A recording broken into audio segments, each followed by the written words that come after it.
Hello दोस्तों, नमस्कार। एक बार फिर से स्वागत है आपके अपने यूट्यूब चैनल देव जी के ट्रिक्स में।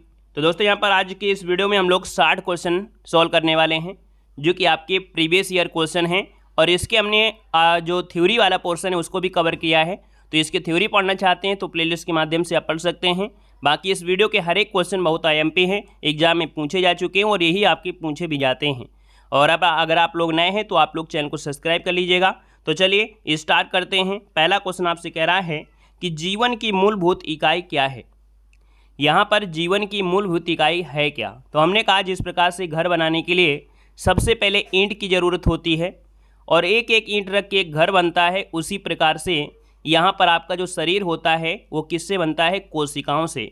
तो याद रखिएगा मूलभूत यूनिट क्या है, तो कोशिका है अर्थात सेल है। यहाँ पर जो आंसर आपका दिया गया है option A number A right हो जाएगा। आगे बढ़िएगा। क्वेश्चन आपसे अगला पूछा गया है और कह रहा है कि मानव शरीर में मौजूद निम्नलिखित कोशिकाओं में से किसमें माइटोकॉन्ड्रिया नहीं पाया जाता है।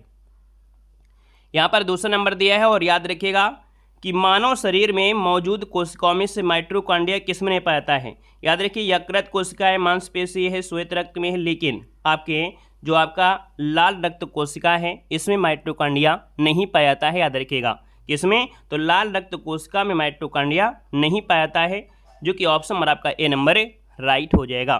यहाँ पर अगला क्वेश्चन आपसे दिया गया है और आपसे कह रहा है कि सबसे बड़ी मानव कोशिका कौन सी है। सबसे बड़ी मानव कोशिका इनमें जो आपकी है कौन सी है, जिगर है, प्लीहा है, त्वचा है या ओवम है। यहाँ पर देखा जाए तो आपका आंसर होगा क्या। तो देखो यहाँ पर आपसे कोशिका पूछा गया है ना, मानव शरीर की सबसे कोशिका। अब आप लोग जिगर मत लगाइएगा, है ना, जिगर मत लगाइएगा। याद रखिए यहाँ पर आपको लगाना है ऑप्शन डी।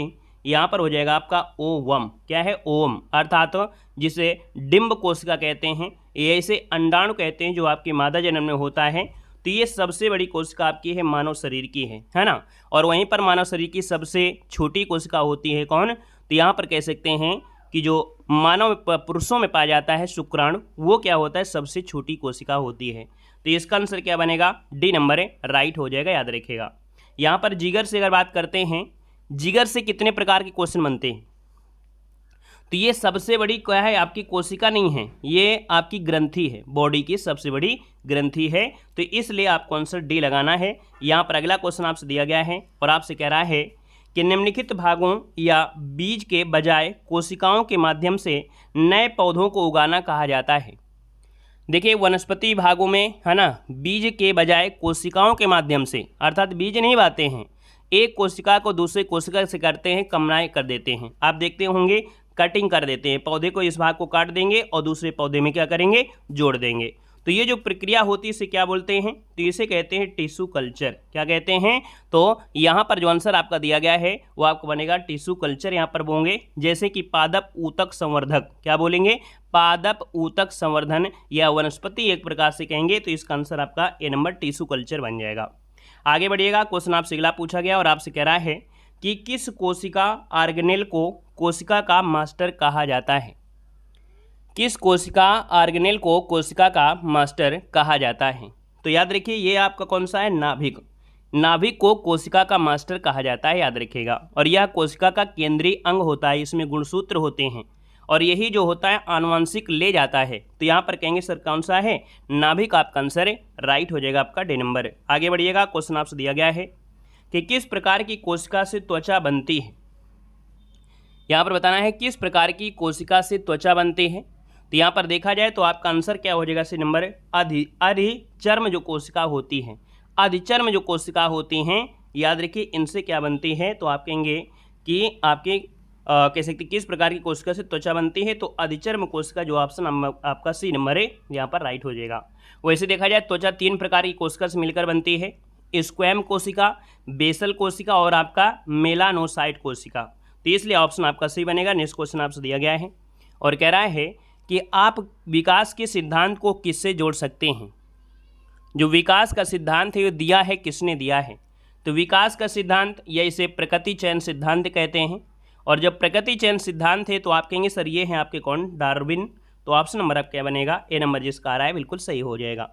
आगे बढ़िएगा। क्वेश्चन आपसे दिया गया और आपसे कह रहा है कि सजीव जीवों के वर्गीकरण की मूल इकाई क्या है। सजीव जीवों के वर्गीकरण की मूल इकाई आपकी है क्या? यहाँ पर देखा जाए तो इसका आंसर क्या हो जाएगा? तो बताइएगा, सजीव जीवों को वर्गीकरण में मूल इकाई क्या होगी? जाति, कुल, वंश या जगत? तो यहाँ पर याद रखिए ये आपका जाति हो जाएगा। इसको ऑप्शन आपको ए लगाना है। याद रखिए जाति या प्रजाति, बोलते हैं ना कि ये कौन से प्रजाति का है, मोलस्का का है या आर्थ्रोपोडा संघ का है? तो आप कहेंगे सर इसका जो आंसर है यहाँ पर आपका ए नंबर राइट हो जाएगा। यहाँ पर आगे बढ़ते हैं। क्वेश्चन आपसे दिया गया है और आप कह रहा है कि मनुष्य के शरीर में उपस्थित निम्न किस कोशिका में केंद्रक नहीं होता है? चलिए, मानव शरीर में उपस्थित निम्न में से किस कोशिका में केंद्रक नहीं होता है? तो याद रखिए ये जो नहीं होता है वो एरेंथ्रोसाइट्स, किसमें? एंथ्रोसाइट में नहीं होता है। इसका जो आंसर है वो आपका ए नंबर राइट हो जाएगा। याद रखिएगा। बाकी हमने आपको बताया है कि जो स्तनधारी जीव होते हैं, है ना, स्तनधारी में किसमें हम लोग जो आते हैं स्तनधारी में, तो इसमें जो आपकी आरबीसी होती है अर्थात लाल रक्त कोशिका में केंद्रक नहीं होता है, जो कि अभी क्वेश्चन आपको मिला भी था। तो इसका जो आंसर आपका बनेगा वो आपका ए नंबर राइट हो जाएगा। याद रखिएगा, ठीक है ना। और लाल रक्त कोशिका में केंद्रक न होने की वजह से इसमें हीमोग्लोबिन नाम का लाल रंग वाला जो आयरन युक्त जटिल प्रोटीन होता है, अगर वो ना होता तो इसमें लाल रंग वाला जो आयरन युक्त प्रोटीन है हीमोग्लोबिन इसमें ना होता। यहाँ पर आगे बढ़ते हैं। क्वेश्चन आपसे अगला पूछा गया है और आपसे कह रहा है कि किसी कोशिका में मौजूद सबसे बड़ा कोशिकांग कौन सा होता है?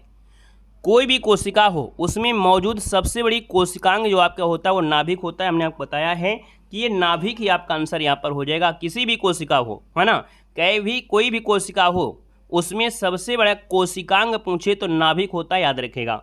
और नाभिक ही कोशिका का नियंत्रण केंद्र होता है और इसमें कोशिका का डीएनए होता है ना। तो इसलिए आप कहेंगे सर ऑप्शन नंबर आपका बी हो जाएगा, है ना। जो नाभिक होता है वो कोशिका के सभी कार्यों को नियंत्रित करता है। अगला क्वेश्चन यहाँ पर दिया गया है और आपसे कह रहा है कि आधुनिक जीवाणु विज्ञान के जनक आपके कौन हैं? आधुनिक जीवाणु विज्ञान के जो जनक हैं इनमें से कौन हैं? तो यहाँ पर याद रखिए ये हैं आपके, आधुनिक लगा देता है तो रॉबर्ट कोच लगाना है। क्या लगाना है? रॉबर्ट कोच लगाना है।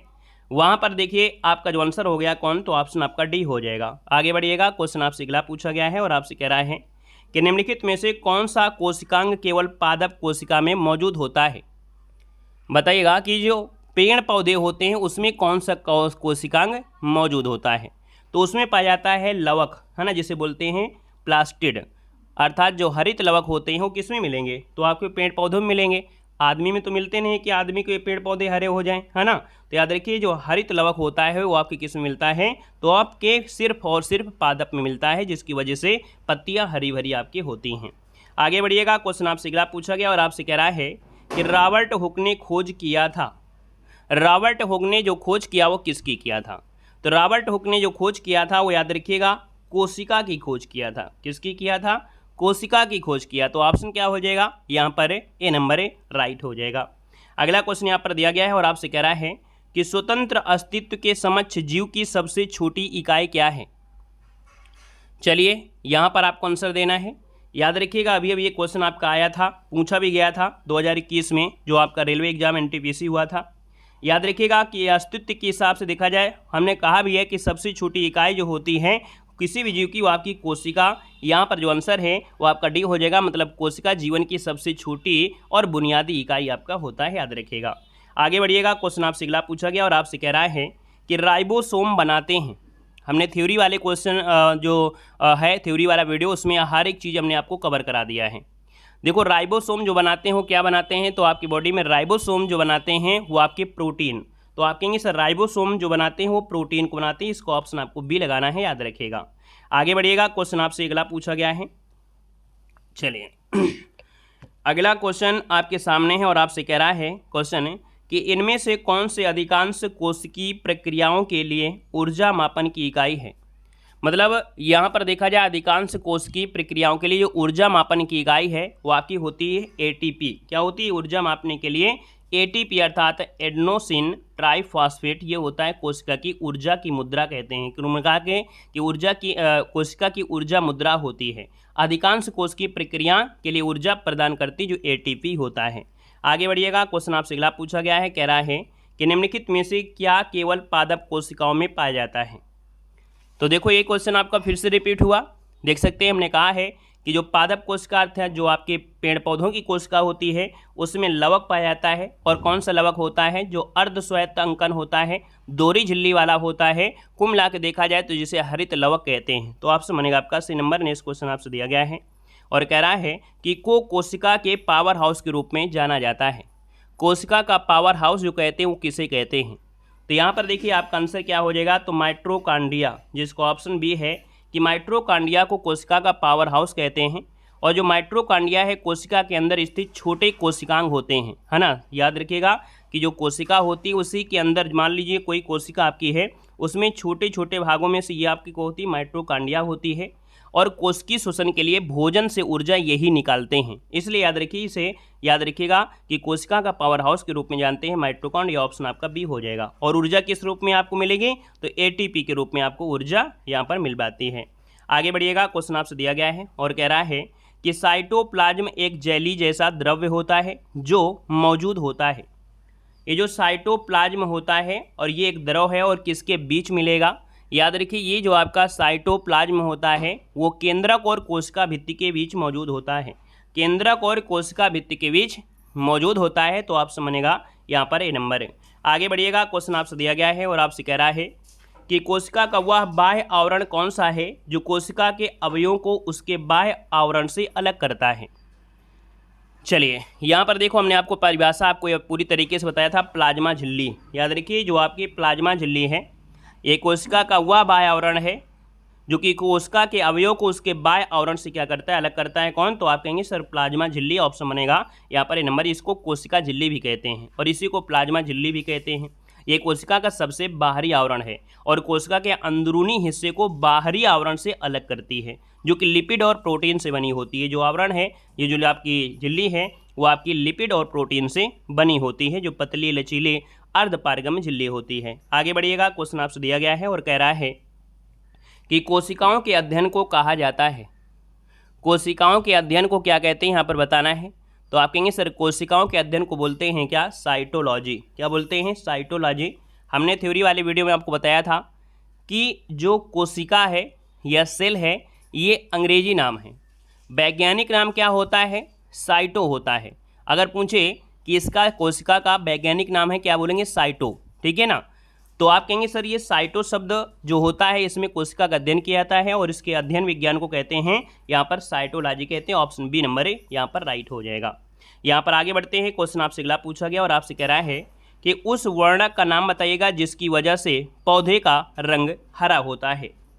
तो पौधे का रंग हरा होता है किसकी वजह से होता है? पेड़ पौधों में जो पाया जाता है वो कौन होता है? तो कहेंगे सर क्लोरोफिल होता है। क्लोरोफिल, जो कि ऑप्शन आपका बी नंबर है राइट हो जाएगा। और ये पौधे के क्लोरोप्लास्ट के भीतर पाया जाने वाला ये वर्णक है और इसी वर्णक की वजह से पौधों को उनका हरा रंग मिलता है। यहाँ पर आगे बढ़ते हैं, क्वेश्चन दिया गया है कि निम्नलिखित कोशिकांग में से किसे कोशिका की आत्मघाती थैली कहा जाता है। इसका जो है अच्छी तरीके से डिस्क्राइब करने के लिए आप लोग थ्योरी वाला ऑप्शन वीडियो जरूर देख लीजिएगा। हर चीज़ हमने कवर कर दिया है। देख सकते हैं कोशिका की आत्मघाती थैली जो आपकी है वो किसे कहते हैं? तो ये होता है लाइसोसोम। किसे कहते हैं? लाइसोसोम को कोशिका की आत्मघाती थैली कहा जाता है। हमने कहा था कि लाइसोसोम में जो पाचन एंजाइम होते हैं और ये एंजाइम कोशिका को खराब करने वाले होते हैं और लाइसोसोम कोशिका द्वारा बाहर से ली गई सामग्री को पचा देते हैं, है ना। और जो लाइसोसोम होता है अतिरिक्त जो खराब हो चुके अंग होते हैं या भोजन के कण होते हैं, निगले गए वायरस बैक्टीरिया को पचा देते हैं। तो यहाँ पर जो आंसर है वो आपका बनेगा डी नंबर हो जाएगा। आगे बढ़िएगा, क्वेश्चन दिया गया है और आपसे कह रहा है कि पानी की कमी के कारण कोशिका के संकुचित होकर कोशिका भित्ति से अलग होने की प्रक्रिया को क्या कहते हैं? चलिए बताना है। क्वेश्चन नंबर आपका 24 है कि यहाँ पर दिया है पानी की कमी के कारण कोशिका के जो संकुचित होकर कोशिका भित्ति से अलग होने की प्रक्रिया को कहते क्या हैं? तो इसको कहते हैं प्लाज्मोलिसिस। क्या बोलते हैं? प्लाज्मोलिसिस कहते हैं। पानी की जब कमी होती है तो कोशिका में संकुचन होता है और जो संकुचन होता है तो ये कोशिका भित्ति से अलग हो जाती है और इस प्रक्रिया को बोलते हैं प्लाज्मोलिसिस कहते हैं। याद रखिएगा, जब कोई जीवित पादप कोशिका होती है प्रसारण के जरिए पानी खो देती है। यहाँ पर आगे बढ़ते हैं, क्वेश्चन आपसे अगला पूछा गया और आपसे कह रहा है कि रॉबर्ट हुक द्वारा कोशिका की खोज किस प्रकार से की गई थी? रॉबर्ट हुक द्वारा कोशिका की खोज किस प्रकार से की गई थी? तो याद रखिए कार्क का एक निरीक्षण किया था, है ना। कार्क मतलब एक लकड़ी का टुकड़ा था, उसकी पतली काट थी, उसकी कोशिकाओं को देखा था 1665 ईस्वी में, सूक्ष्मदर्शी से देखा था, जो कि एक मधुमक्खी के छत्ते जैसी इसकी संरचना होती है। आगे बढ़िएगा, क्वेश्चन आपसे दिया गया और आपसे कह रहा है कि निम्नलिखित में से कौन सी झिल्ली है जो कि संयोजित थैली पाचक एंजाइमों से भरी होती है। कौन सी झिल्ली है जो संयोजित थैली पाचक एंजाइमों से भरी होती है, तो ये होती है लाइसोसोम। क्या होता है? लाइसोसोम है, ये पाचक एंजाइमों से भरी कोशिका एक थैली होती है और कोशिका में एक झिल्लीदार गोलाकार संरचना होती है जो कार्बनिक अणुओं को पचाने का काम करती है। आगे बढ़िएगा, क्वेश्चन आपसे अगला पूछा गया और आपसे कह रहा है कि केंद्रक और कोशिका झिल्ली के बीच मौजूद जैली पदार्थ होता है, उसे क्या कहते हैं। बताना है कि जो कोशिका होती है और केंद्रक होती है, इसके बीच देखा जाए तो जेली जैसा पदार्थ होता है, इसे बोलते हैं कोशिका द्रव्य। क्या कहते हैं? कोशिका द्रव्य कहते हैं, जो कि ऑप्शन क्या हो जाएगा, यहाँ पर ऑप्शन बनेगा आपका सी नंबर हो जाएगा। बाकी इसको हम लोग साइटोप्लाज्म भी कहते हैं। क्या कहते हैं? साइटोप्लाज्म, जो कि भी क्वेश्चन मिला भी था कि कोशिका झिल्ली और नाभिक के बीच मौजूद जेली पदार्थ को साइटोप्लाज्म कहते हैं या इसे कोशिका द्रव्य कहते हैं, याद रखिएगा। आगे बढ़िएगा, क्वेश्चन आपसे अगला पूछा गया और आपसे कह रहा है कि इनमें से कौन सा वर्ण दर्शन से संबंधित है। वर्ण दर्शन अर्थात यहाँ पर देखने से रिलेटेड आपका है, और देखने से रिलेटेड आपका है अर्थात वर्ण, है ना। यहाँ पर देखो दिया गया है कलर विजन, और कलर विजन से अगर हम बात करें तो आपका आंसर क्या हो जाएगा। तो यहाँ पर जो होती हैं कौन, यहाँ पर जो आपका शंकु कोशिकाएँ होती हैं। क्या होती हैं? शंकु कोशिकाएँ आप कहेंगे दर्शनाभिलाषी से कहते हैं, दर्शनाभिलाषी से कहते हैं। तो आप कहेंगे सर इसका जो आंसर है वो आपका डी हो जाएगा, आइरिस मत लगेगा कि नहीं, आइरिस की वजह से आपके कलर विजन होता है, इसलिए नहीं कह सकते हैं। याद रखिए शंकु कोशिकाएं होती हैं, यहाँ पर जो आंसर है वो आपका डी बनेगा। अगला क्वेश्चन यहाँ पर दिया गया और आपसे कह रहा है कि निम्नलिखित में से कौन सी एक प्रजनन कोशिका है। कौन सी एक प्रजनन कोशिका है? तो ये प्रजनन कोशिका है जिसे बोलते हैं युग्मक। क्या बोलते हैं? युग्मक बोल देते हैं, जो कि प्रजनन कोशिका या लिंग कोशिका होती है। ये यौन प्रजनन के दौरान मिलकर एक नई कोशिका बनती है जिसे युग्मजन कोशिका कहते हैं, और मानव शरीर में प्रजनन की एक कोशिका होती है जिसे बोलते हैं अंडाणु या इसे बोलते हैं ओवम। सबसे पहला ही क्वेश्चन आपको मिला होगा, थंबनेल में भी लिखा होगा कि मानव शरीर की सबसे बड़ी कोशिका जो आपकी है कौन सी है, तो उसमें लिखा था यहाँ पर ओवम। क्या लिखा था? ओवम। और ओवम को ही बोलते हैं अंडाणु, है ना, अंडाणु कहते हैं। और यह मानव शरीर की सबसे बड़ी कोशिका होती है जो कि मादा में यह आपकी होती है। शुक्राणु जो होते हैं नर युग्म होते हैं जिसे शुक्राणु कहते हैं, ये पुरुषों के अंडकोश में पाए जाते हैं। यहाँ पर आगे बढ़ते हैं, क्वेश्चन आपसे अगला पूछा गया और आपसे कह रहा है कि निम्नलिखित में से कौन सा जैविक पदार्थों के अपघटन का कारण होता है। जैविक पदार्थों का अपघटन का जो कारण होता है वो क्या होता है, तो यहाँ पर देखा जाए तो आपका जो आंसर है यहाँ पर जीवाणु होते हैं। ये जीवाणु होते हैं जो कि सूक्ष्म जीवों में से एक प्रकार से अपघटन होता है। आप कोई भी चीज़ देखते हैं वो क्या होती है, वो धीरे धीरे मिट्टी में कन्वर्ट होने लगती है, एक रूप से परिवर्तन होने लगता है। अपघटन के कारण होते हैं जीवाणु। अगला क्वेश्चन यहाँ पर दिया गया और आपसे कह रहा है कि सामान्य मानव का कौन सा हिस्सा है जो प्रति माह लगभग आधा इंच की दर से बढ़ता है। चलिए बताइएगा, मानव शरीर में ऐसी कौन सा हिस्सा है जो प्रति माह लगभग आधा इंच की दर से ये बढ़ता है। यहाँ पर बताना है छोटी आंत, बाल, बड़ी आंत या नाखून। इसका सही जवाब है यहाँ पर आपको बताना है, और इस क्वेश्चन का जवाब आपको कमेंट बॉक्स में कमेंट करके बताना है, ठीक है ना। बाकी और जो क्वेश्चन आपको है नेक्स्ट पार्ट में ज़्यादा कर देंगे, ठीक है ना। आज के लिए इतना रखते हैं। वीडियो कैसा लगे एक बार कमेंट बॉक्स में जरूर कमेंट करिएगा। आप लोग प्रैक्टिस सेट सोल्व करते होंगे तो आप देखते होंगे ये क्वेश्चन मिलते हैं। हमने पहले थ्योरी इसकी पढ़ा दिया है, अगर आपने नहीं देखा है उस वीडियो को जरूर देखिएगा, क्योंकि यही क्वेश्चन आपकी एग्जाम में पूछे जा चुके हैं। धन्यवाद सभी को, जय हिंद, वंदे मातरम।